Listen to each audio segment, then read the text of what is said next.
দেব দান করে দিলে, দান করে দিয়ে গায়ে একটি কম্বল দিয়ে আমার প্রভুর কাছে এসে প্রভুকে করজোরে বলতে লাগলেন, প্রভু এই জগতে আমার বলতে যা কিছু ছিল আমি সব কিছু দান করে দিয়েছি। এই জগতে আমার বলতে কিছু রাখি না, কেননা আমি তো আমার নয়। তাহলে সব দিয়ে আমি কি করবো বলো?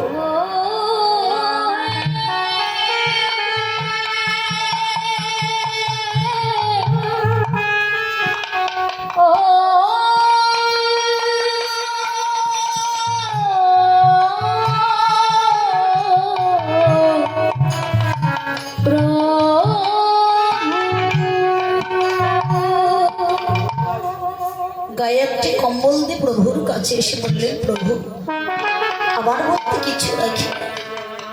তো গায়ে যে কম্বলটি ছিল, প্রভু বারবার ওই কম্বলটির দিকে লক্ষ্য করছিলেন, তো সনাতন গোস্বামী চিন্তা করলেন, প্রভু যখন আমার দিকে বারবার চেয়ে দেখছে, মনে হয় আমার এই গায়ের কম্বলটি প্রভুর পছন্দ হয়নি। বুঝতে পেরে সনাতন গোস্বামী নদীর তীরে গিয়ে একজন গরিবকে তার গায়ের কম্বলটি খুলে দান করে দিয়েছে। দান করে দিয়ে প্রভুর নিকটে এসে খরজোরে বলতে লাগলে প্রভু হে,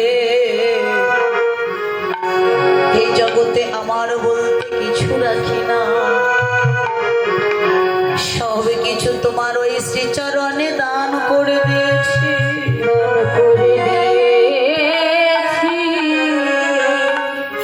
হে করুণাময়, হে দীনবন্ধু, একবার কৃপা করে করুণা করে তোমার ওই শ্রীচরণ তলে আমায়